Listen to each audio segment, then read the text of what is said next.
কত নম্বর রুম? 502, 5 তলার 502 নম্বর রুমে আমরা 33 জন আসামি একসাথে জীবন পার করছিলাম। জীবন আমাদেরকে যে এখানে নিয়ে আসতে পারে, স্টুডেন্টের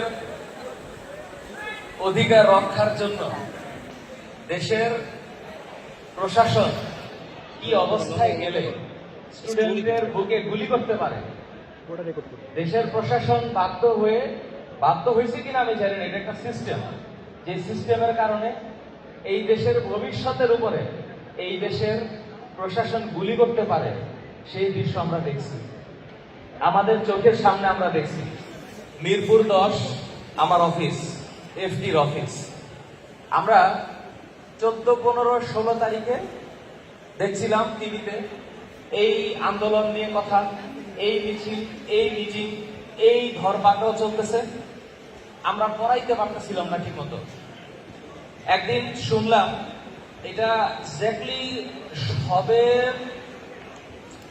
সম্ভবত 22 জুলাই, না হ্যাঁ 22-23 এরকম একটা সময়ে বিইউপি স্টুডেন্টদের উপরে আর্মি এবং পুলিশের একটা ব্যাপক সংঘর্ষ হয় এবং ডিওএইচএস এলাকায়, আমি জানি না এখানে ডিওএইচএস এর কেউ আছে, মিরপুর ডিওএইচএস এর, ওই দিন মিরপুর ডিওএইচএস এ বিইউপি এমআইএসটি স্টুডেন্টদের উপর একটা অবর্ণনীয় ধ্বংসযজ্ঞ চলছে এবং ডিওএইচএস এর মতো একটা কনজারভেটিভ এলাকায় স্টুডেন্টদের উপরে এইরকম আঘাত আসতে পারে, এটা শোনার পর আমি সানিকে বললাম চল দেখতে হবে যে কি হয়েছে। বাইকটা স্টার্ট দিলাম, যাওয়া শুরু করলাম। এই 10 নম্বর থেকে গোলাগুলি শুরু হইল, পুলিশ আর ছাত্র। এই গোলাগুলির মধ্যে কত রাউন্ড গুলি চোখের সামনে আসছে, কয়টা সাউন্ড গ্রেনেড আমার কানের মধ্যে আছে, এই হিসাব আমার কাছে নাই। পরের দিন ঢাকা ইউনিভার্সিটিতে কি হইল, অতীত কি ছিল, এটা আমরা জানি। আমি এখন বলতে চাই, যে অতীত আমরা পার করে আসছি, সেই অতীত কি আমরা আরেকবার দেখতে চাই? আমরা কি চাই আমাদের আর কোন ছাত্র রাস্তায় প্রাণ হারাক? আমরা কি আর কখনো চাই যে কোন পুলিশ কোন ছাত্রের বুকে গুলি করুক? আমরা কি বাংলাদেশে আরেকটা আবু সাঈদের মুগ্ধ দেখতে চাই? না চাইলে আমরা কি চাই এখন? আমরা চাই কি? আমরা চাই শান্তি, আমরা চাই সুন্দর ভবিষ্যৎ। এই শান্তি আর সুন্দর ভবিষ্যৎ কি এই মঞ্চে দাঁড়াইয়া বক্তৃতা দিলে হবে? কি করলে হবে? তার লেখাপড়া করলে হবে। আমরা যে শান্তি চাই, আমরা তো সবাই চাই, কিন্তু আমরা কি আসলে শান্তি পাবো? কেন পাবো না? শান্তি পাইতে গেলে যে কাজ করতে হয় সেই কাজটা আমরা করি না। আমরা সবাই জান্নাতে যাইতে চাই, কিন্তু আমরা আল্লাহর হুকুম মানতে পারি না। আমরা সবাই মৃত্যুর পরে আমাদের হিসাব হবে এটা জানার পরেও আমরা মিথ্যা কথা বলি। মৃত্যুর পরে আমাদের সবার কাজের হিসাব হবে এইটা জানার পরেও আমরা এক বন্ধুর গোপন খবর আরেক বন্ধুকে বলি।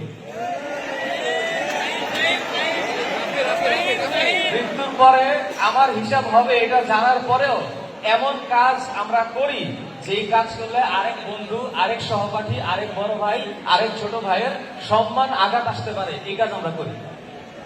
তাইলে আমরা কিভাবে শান্তি পাবো? শান্তির জন্য যেই মূল নীতি দরকার, আমরা কি সেই মূল নীতির উপরে দাঁড়ায় আছি? নাই তো, নাই। এই কারণে আমাদের পূর্বপুরুষ 71-এও জীবন দিছে, আমার ছোট ভাই, আমার ছাত্র এই 24-এও জীবন দিচ্ছে। আল্লাহ জানে সামনে আরো জীবন দিতে হবে কিনা। আমাদের এখন কি করা উচিত সেটা হচ্ছে মূল বিষয়। আমরা ফেসবুকে, আমার কেন জানি মনে হয় পুরো বাংলাদেশটা এখন ফেসবুকের উপরে চলতেছে। ফেসবুকের রিয়াকশন আর মানুষের কথা, যেই কমেন্টটা, যেই জিনিসটা ভাইরাল হয়, শুধু সেইটার দিকে সবার নজর থাকে। এছাড়া আর কোনো কিছুর দিকে কারো নজর যে আছে এটা বোঝা মুশকিল। এই জুলাই আমাদেরকে কি দিছে সবচেয়ে বেশি? ফেসবুকে স্ট্যাটাস দেওয়ার ক্ষমতা। একটু চিন্তা করে দেখো তোমরা, গত 1 বছরে যতটা স্ট্যাটাস দিতে পারছো তার আগে কি এত স্ট্যাটাস দেওয়া গেছে? তা আমাদের স্বাধীনতা কি ফেসবুকের ওয়াল পর্যন্ত? তাইলে কিসের স্বাধীনতা? তোমরা যদি জ্ঞানে বিজ্ঞানে উন্নত না হও, তাহলে কি আমরা আসলে স্বাধীন হয়েছি? আমরা পরাধীন। আমি তোমাদের কাছে আজকে কয়েকটা কথা বলতে চাই। তোমরা আমার অনেক ছোট, আমার এসএসসি 2003-2005। তোমাদেরকে আমি তুমি করে বলতেই স্বাচ্ছন্দ্য বোধ করি। আমি তোমাদেরকে একটা কথা বলি, এই যে ইউনিভার্সিটিটা, এই ইউনিভার্সিটিটা অনেক সুন্দর, তাই না? কেমনে সুন্দর? স্যার বিল্ডিং সুন্দর, স্ট্রাকচার সুন্দর, মাঠ সুন্দর, পার্ক সুন্দর। তাহলে তো ওই যে ঢাকা ইউনিভার্সিটির সাবেক উপাচার্য যখন বললেন 10 টাকায় 1 কাপ চা সমোসা পাওয়া যায়, ওইটাও তো সুন্দর ছিল। সুন্দর ছিল না? তোমরাই তো তখন ডিফেন্ড করছিলে ইউনিভার্সিটি থেকে এগুলা দিয়ে মানে মান বাড়ে। ইউনিভার্সিটির মান বাড়ে কি দিয়ে? ইউনিভার্সিটি থেকে কয়টা স্টুডেন্ট বিশ্বের নাম্বার 1 ইউনিভার্সিটিতে পিএইচডি করতে গেল, সেইটা দিয়ে। ইউনিভার্সিটির মান বাড়ে স্টুডেন্টের কোয়ালিটি দিয়ে। তোমাদের কাছে আমার রিকোয়েস্ট, ড্যাফোডিল ইউনিভার্সিটি শিক্ষায়, যোগ্যতায়, প্রতিযোগিতায় যেন বাংলাদেশের টপ ইউনিভার্সিটি হয়, তোমরা সেই চেষ্টা করবা। তোমাদের ভিতরে কথায় কথায় আন্দোলন, কিছু হইলেই রাস্তায়, পুলিশের সাথে মানে মুখোমুখি ভূমিকা, এই জিনিসগুলা দেখতে দেখতে আর ভালো লাগে না।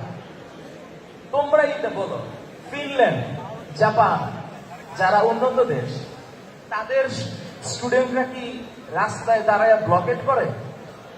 তাদের স্টুডেন্টরা কি হরতালের জন্য আন্দোলন করে? তাহলে জাপানের বাচ্চা কাচ্চা উন্নত হয়, এটাকে আমরা খালি বছরের পর বছর বলে আফসোস করে যাব?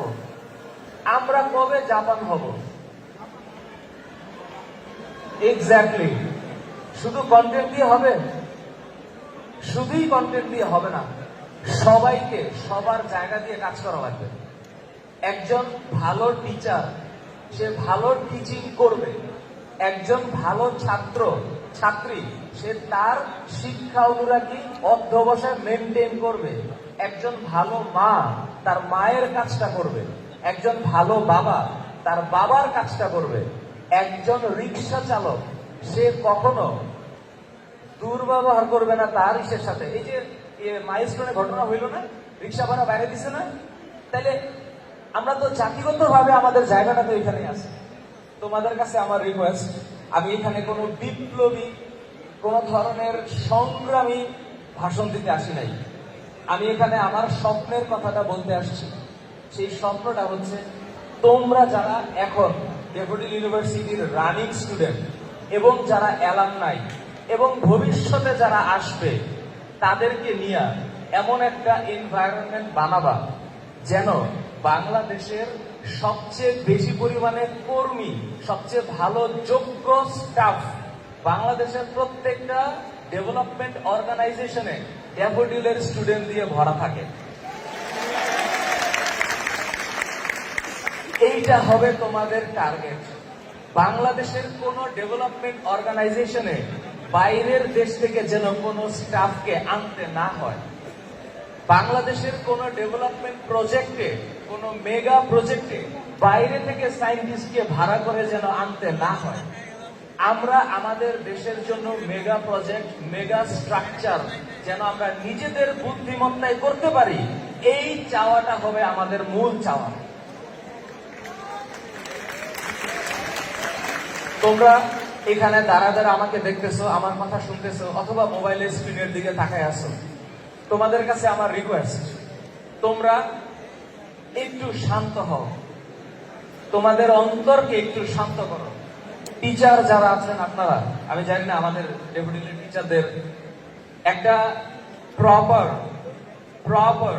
একটা স্ট্র্যাটেজি, প্রপার একটা সিস্টেম থাকুক, যেন সত্যিকার ভাবে যে সকল ছাত্র ছাত্রীরা ভালো মতো লেখাপড়া করবে, এরা ভালো সিজিপিএ পাবে, যারা ফ্যাকাল্টির সাথে ভালো কানেকশন রাখতে পারবে, যারা আসলেই লেখাপড়া করছে, যারা আসলেই থিসিস পেপারটা চুরি করে প্লেজিয়ারিজম করে লেখে নাই, যারা আসলে ডেটা কালেকশন করছে, যারা আসলে রিসার্চ কিভাবে করতে হয় সেটা জানে, এই সকল ছেলেমেয়েরা গ্রাজুয়েশন করার পর বড় বড় প্রতিষ্ঠানে চাকরি পাবে।